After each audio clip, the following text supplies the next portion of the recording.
Oke, halo semuanya. Jadi gue hari ini pengen review Shin Ultraman, yang dimana gue nonton dua kali filmnya di bioskop. Tanggal 5 Oktober gue nonton di hari pertama tanggal 5 Oktober, dan kemarin banget tanggal 11 Oktober.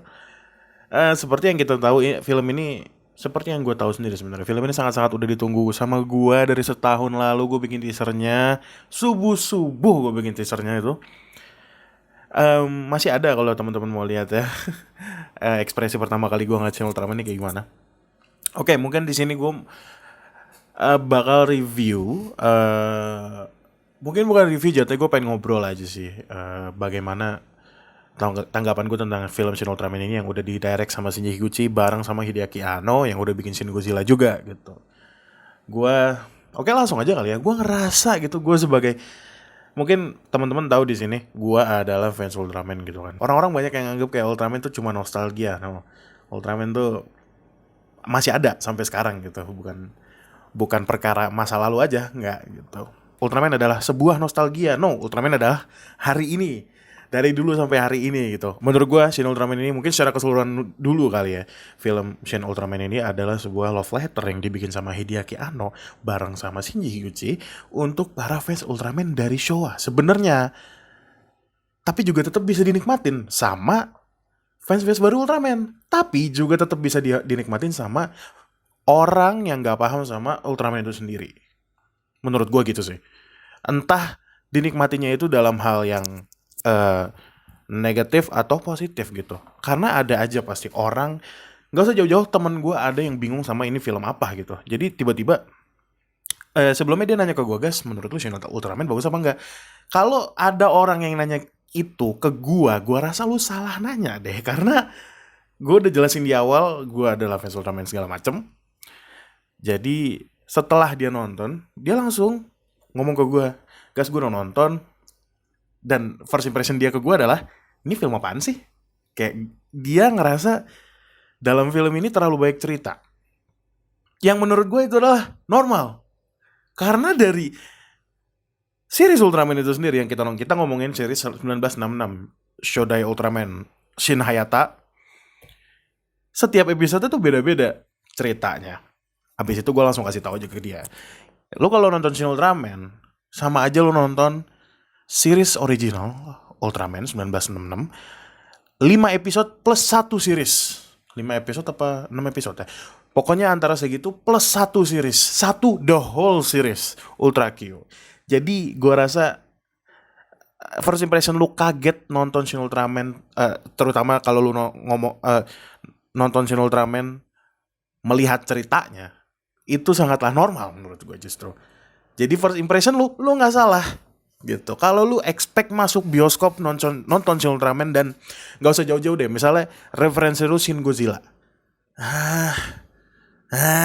menurut gue lu salah. Ini bakal bisa apa ya, meninggalkan bekas gitu untuk fans Ultraman Showa, ataupun termasuk gue. Sebenarnya gue bukan fans Ultraman yang dari Showa, toh gue lahir tahun 2000, yang dimana 2000 ya udah Heisei, Cosmos, Nexus dan kawan-kawan. Tapi gue juga paham sama Showa. Ramuan Showa tuh gue paham gitu, ramuan. Ya pokoknya Showa tuh gue paham lah. Oke, itu adalah secara keseluruhan kali ya. Gue pengen ngomongin mungkin dari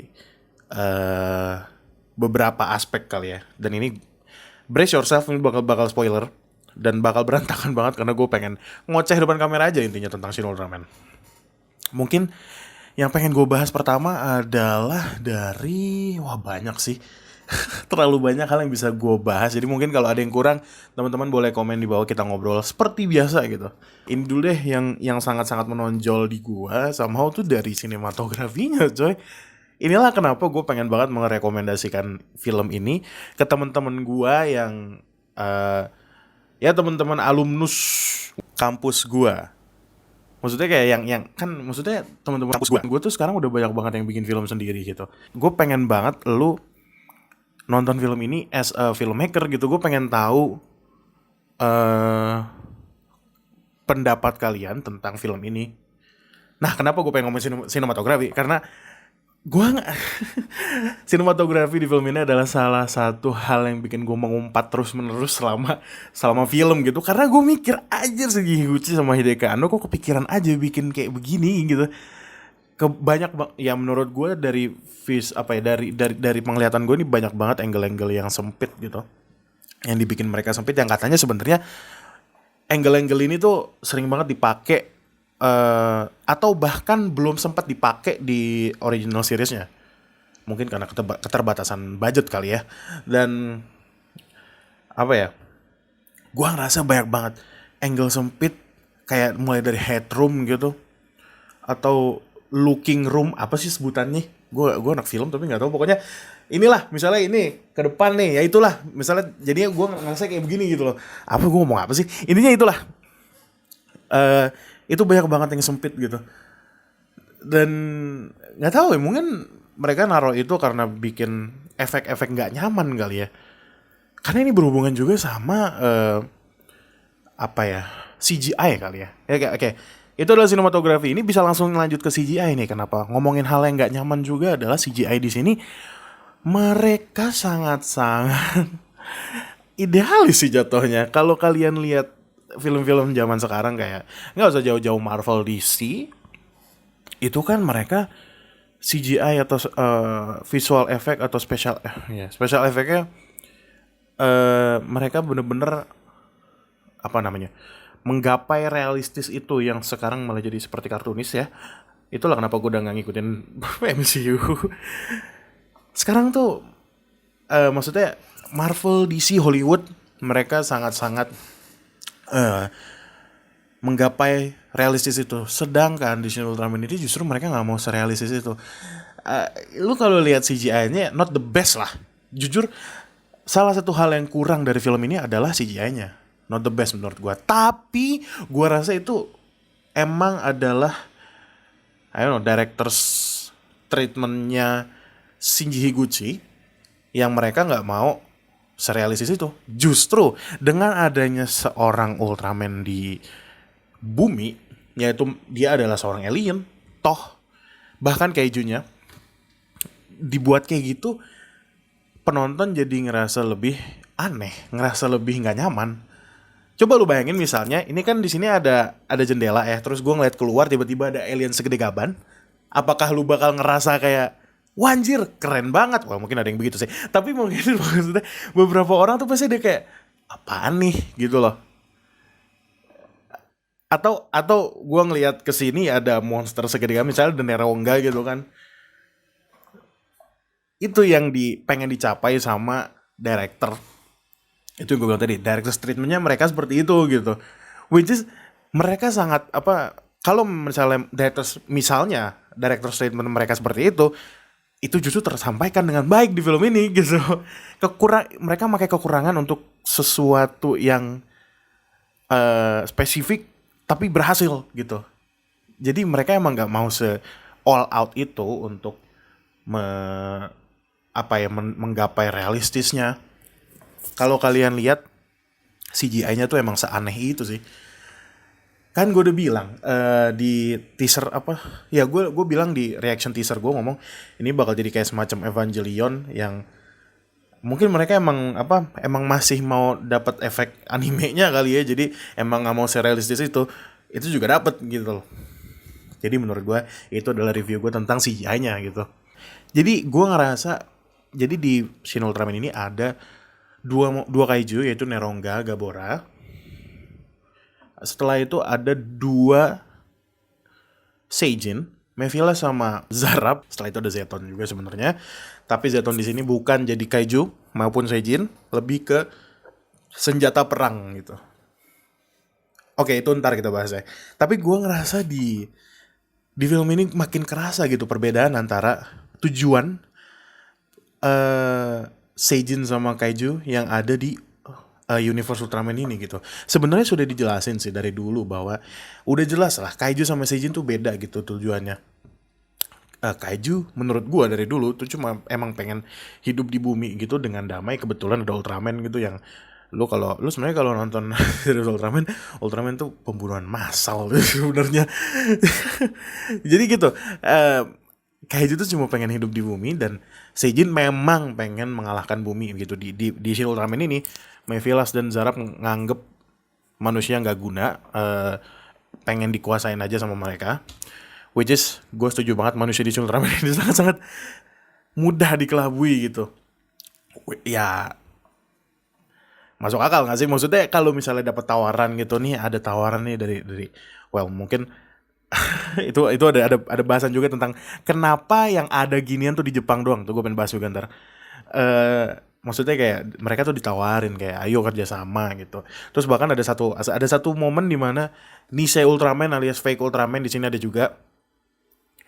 Zarab tuh ngomong kayak, gue udah bilang Ultraman itu adalah threat, apa sih threat tuh, ancaman buat bumi ini. Ayo kita bunuh bareng. Itu pemerintah Jepang kayak, oh ya boleh yuk.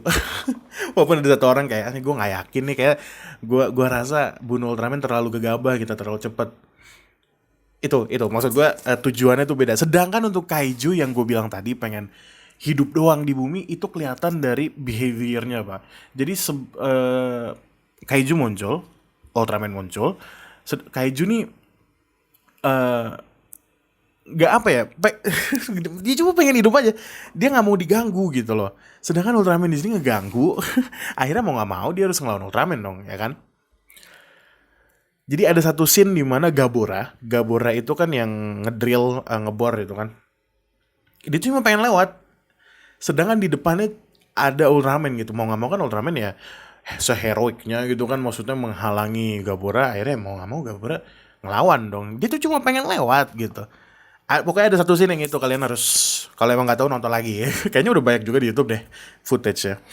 Jadi itu, maksudnya yang makin kelihatan adalah tujuan Seijin dan Kaijunya itu sendiri. Mungkin yang bisa gue bahas yang lain adalah tadi sih. Ini lucu gitu. Di sini dinotis kenapa sih yang kayak gini cuma muncul di Jepang gitu. Maksudnya mereka sendiri juga, manusia-manusia di universe itu nyadarin gitu kayak ginian tuh Jepang udah biasa. Bahkan itu, kalau kalian tahu Ultra Q, tahu dong, masa nggak tahu? Kenapa gue harus mengeneralisir? Ultra Q adalah, Ultra Q adalah series sebelum Ultraman. Di situ kalau teman-teman tahu X-Filesnya Jepang, simpelnya begitu. Tapi ada, monster-monster, ada aliennya gitulah. Jadi ditunjukin gitu, di sini Ultra Q adalah semacam prolog sebelum ada SSSP dan bahkan sebelum ada Ultraman. Jadi memang monster itu sering muncul di Jepang, mulai dari Gomez, mulai dari Mammoth Flower, mulai dari siapa lagi yang muncul? Ada Pegila, ada siapa yang siput, gue lupa namanya. Gitu. Jadi monster-monster ini dikalahin sama pokoknya apa sih, special force-nya gitulah sebelum ada SSSP gitu. Itu adalah scene yang bikin gue gesrek banget. Gue tuh sebenarnya udah ngelihat bocorannya gitu. Ini ada scene Gomez, lu seriusan di sini? Ini ada scene Begila, lu seriusan? Monster sebanyak ini? Itu kayak beberapa bulan sebelumnya gue udah lihat screenshotannya. Tapi pas gue nonton pertama kali di hari pertama, gue lupa. Terus pas opening scene itu gue sedikit, jujur ya, gue nonton film itu nangis sih sebenarnya. Tapi pas nonton itu gue kayak anjir, ternyata mereka benar-benar make scene ini, mereka make lagu Ultra Q tuh. Itu bikin gue gesrek sendiri karena gue pertama kali nonton sendiri di bioskop. Maksudnya gue sendiri, banyak orang lain tapi maksudnya gue nonton sendiri gitu. Itu gue nggak ada temen yang untuk anjir Ultra Q coy, nggak ada. Jadi cukup sedih juga sih. Dan itu ya yang mungkin yang bisa gue bahas. Setelah itu gue mau bahas apa lagi yang bisa dibahas? Terlalu banyak sebenarnya yang bisa dibahas. Jadi ya kita ngobrol aja di bawah ntar kalau misalnya gue kurang di komen. Apa lagi yang bisa dibahas ya? Oh, dan mereka juga sangat-sangat detail terhadap sound effect-nya pak. Jadi di tahun 66 itu, ya maksudnya di series original ya, mereka tuh punya kayak sound effect sendiri, mulai dari komputer, mulai dari telepon. Mereka bener-bener make lagi di series ini. Bener-bener udah pakai aja filenya, mungkin kayak file yang lama, taruh di ini file WAV kali file waveformnya ditaruh di film ini gitu. Bener-bener pakai itu. Gue sangat-sangat respect gitu sama Shinji Higuchi sama Hideaki Anno. Bener-bener make mulai dari bahkan untuk sound actionnya juga mulai dari Specium, mulai dari Ultra Slash ya, mulai dari Zeton, pokoknya semua roar, semua sound efeknya tuh bener-bener yang dari Showa, bener-bener yang mereka bener-bener pengen bawa kita ke tahun 1966 dan nonton original series fantasy tokusatsu film Ultraman gitu. Bener-bener dibawa dari segi audionya. Itu gue respect banget sih. Bahkan dari nggak usah ngomongin sound effect pak, BGM, background music, time is running out pak. Itu pas Ultraman lawan Nisei Ultraman alias Zarab, kan sebelumnya kan ya Rising dulu kan, si Shinji Kaminaganya dia berubah dulu. Itu tiba-tiba ada lagu Time is Running Out. Itu gue itu gue nangis pak. Maksudnya kayak anjir keren banget gitu, bisa denger lagu ini di bioskop coy.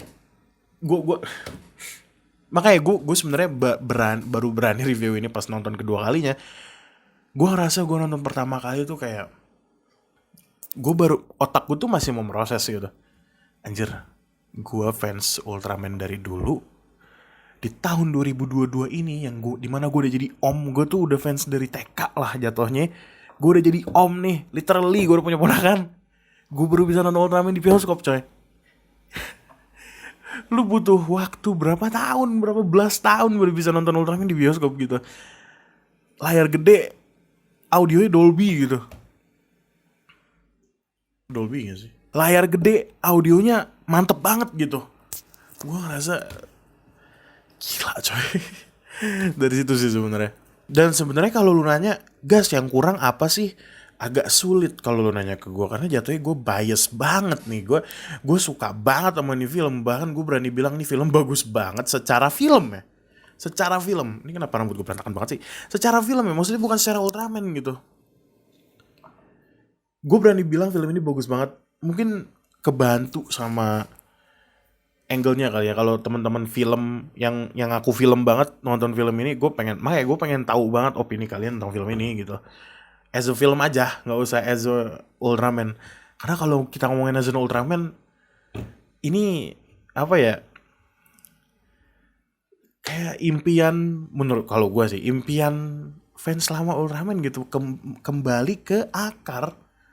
Yang dimana Ultraman itu sebenarnya bukan superhero, dia cuma alien yang datang ke bumi gitu. Mungkin yang gue kurang tambahin, gue suka banget sama cara mereka nulis dan how they treat Mephilas di sini, dan actingnya gue suka banget.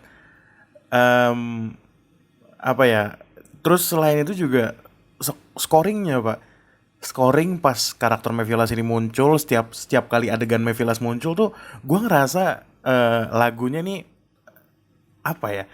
Lagi-lagi ada sesuatu yang indah gitu, karena memang tawaran Mephilas itu adalah sesuatu tawaran yang indah, tapi bring peace gitu, tapi tetap ada sesuatu yang aneh gitu. Kalau lu dengar sekali lagi seluruh adegan yang ada Mephilasnya, itu kurang lebih lagunya kayak gitu. Lu dengerin deh, coba deh. Oh iya, by the way, satu hal yang bikin gue gesrek karena nggak ada color timer di Shin Ultraman. Di sini mereka pakai konsep badan yang akhirnya yang berubah warna.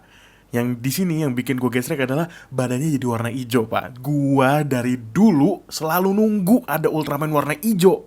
Akhirnya ada, walaupun ya jatuhnya itu cuma semacam power down sih ya.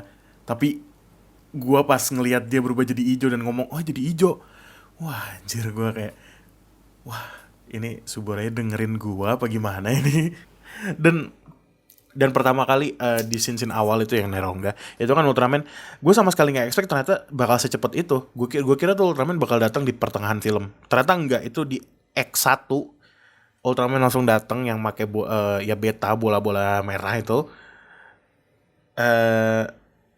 Apa ya, dan datang berdiri seaneh itu gitu loh, maksudnya gerakannya seabsurd itu, tanpa basa-basi langsung spesium kos dan spesium 133 di sini namanya. Maksudnya nggak ada manusiawi sama sekali, dia nggak peduli lingkungan, udah langsung aja hancurin nerongganya.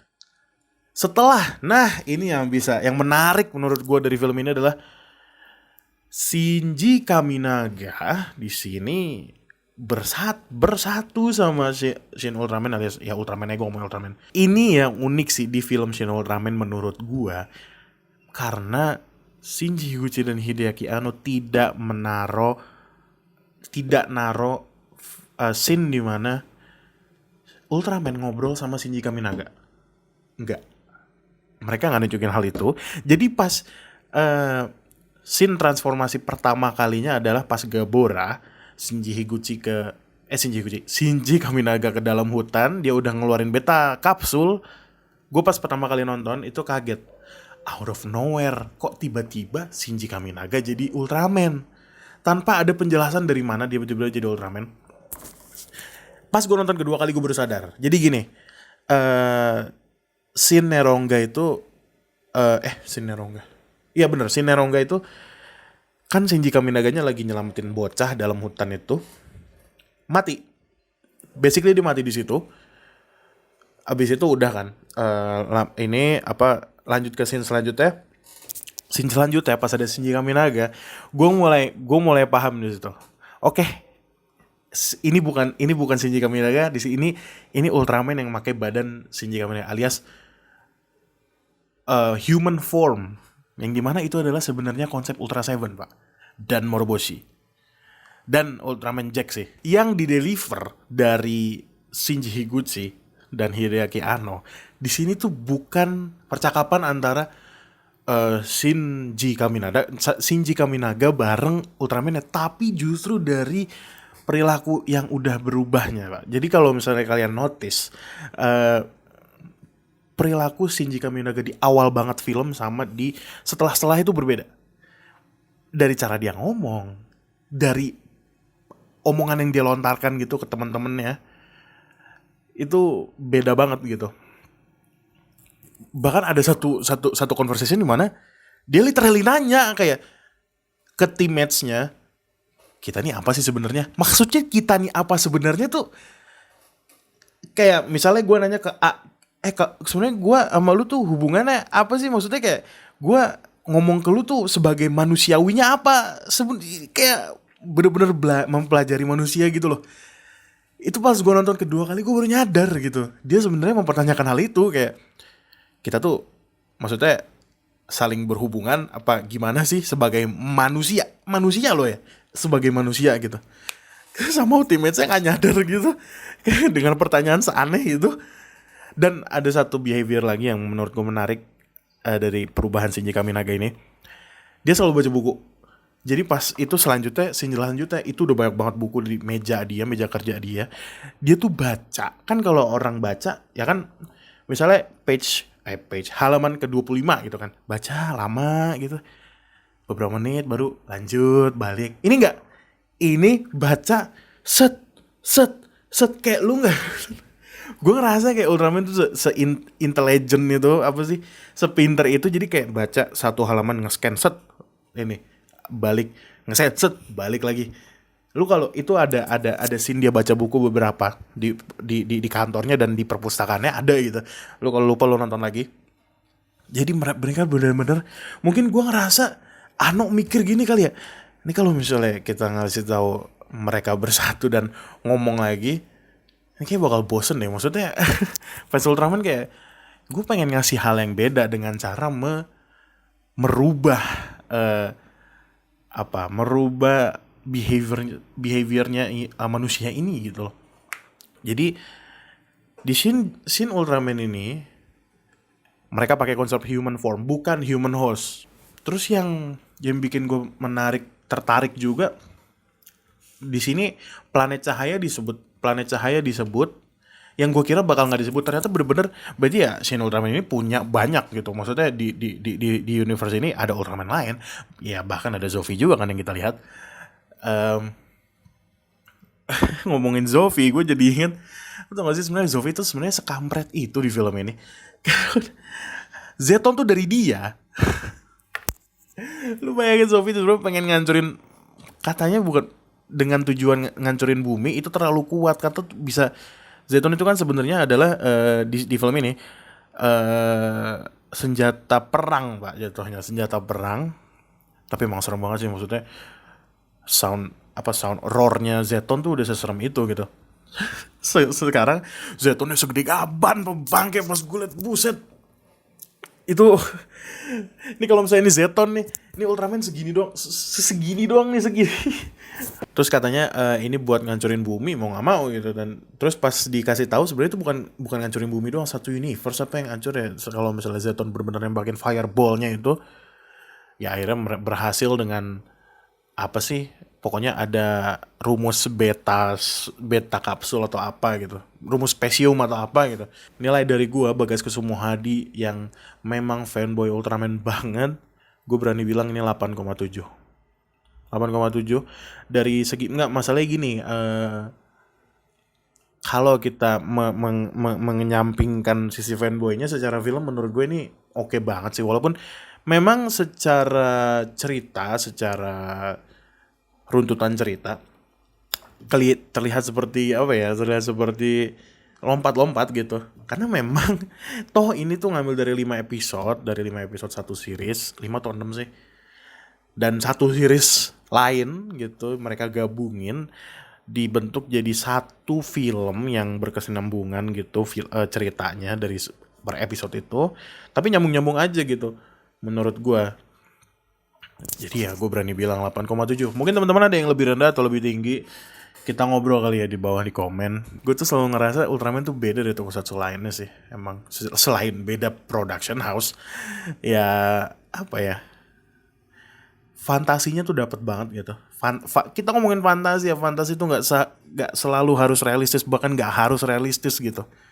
Kalau kita ngomongin apa ya, kita Shin Ultraman, kita udah ngomongin alien segede gaban di bumi. Apakah apa yang realistis dari hal itu gitu? Kita udah ngomongin alien segede gaban di bumi lawan monster segede gaban di bumi. Apa sih yang realistis? Gak usah ngomongin yang apa ya. Bahkan sebenarnya kalau kita mau lebih detail lagi, stormnya tuh gue nggak ngerasa ada storm. Kalau misalnya ada aja gitu scene dimana Ultraman jalan tuh nggak ada storm tuh apa sih? Jeder. Kalau jalan tuh kan jeder gitu kan, suara kayak gitu. Dan nggak ada, iya di sini Ultraman nggak swatch. Jujur banget dalam hati terdalam gue berasa kurang banget, karena karena yang justru yang ikonik dari seorang Ultraman itu suara swatchnya. Tapi mungkin Ano dan Shinji Higuchi punya alasan lain gitu kenapa nggak pakai suara. Ya gue ngerasa kurang aja sih. Jadi kayak gue kalau ngelihat Ultraman terbang atau Ultraman nonjok atau ngechop, itu apa ya, kerasa kurang tanpa ada suara swatchnya gitu loh. Dan beberapa referensi, ada banyak sebenarnya referensinya di sini.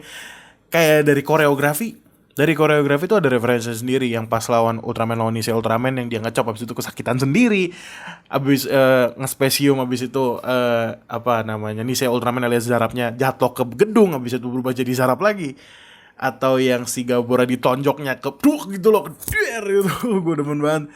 Atau yang Mephilas, ini sih yang gue demen adalah akhirnya Mephilas sama Ultraman bener-bener adu kosen pak. Gue nggak tahu nama apa sih, nama lasernya si Mephilas apa, si ini pakai spesium, karena yang di episode aslinya mereka nggak begitu.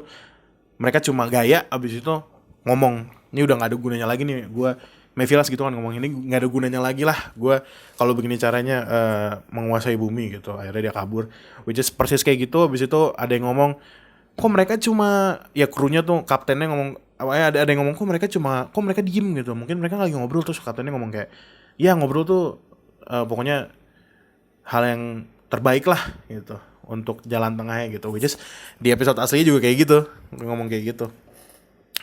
Easter egg yang lain ya dari koreografi ya itu sih yang Ultraman datang pertama kali, Neronga ngelistrikin, terus Ultraman ini diem gitu. Bedanya dulu lebih cheesy aja sih, kayak JPG, abis itu dimasukin GIF ini listrik. Abis itu kan dianya kayak sombong gitu. Ya mungkin itu aja, udah terlalu panjang. Ini lu kalau gua mau ngomongin lagi kayak nggak bakal selesai. Udah setengah jam videonya, gua nggak tahu gua bakal edit atau enggak. Di sini sih udah setengah jam. Terima kasih buat teman-teman yang udah nonton ngobrol-ngobrol Shin Ultraman ini. Komen ini sangat terbuka untuk kita ngobrol bareng ya sesama fans Ultraman, atau mungkin teman-teman yang nggak paham Ultraman tapi penasaran sama film ini kayak gimana, atau nggak penasaran. Kalau lu nggak penasaran, gue paksa lo buat lu nonton film ini karena gue penasaran sama opini kalian gitu. Kalian yang ngaku-ngaku anak-anak film banget nih, gue rasa harus sih nonton film ini. Yaudah, itu aja. Please like, comment, subscribe. Respect all tokusatsu. Gue bangga banget punya jargon itu. And thank you.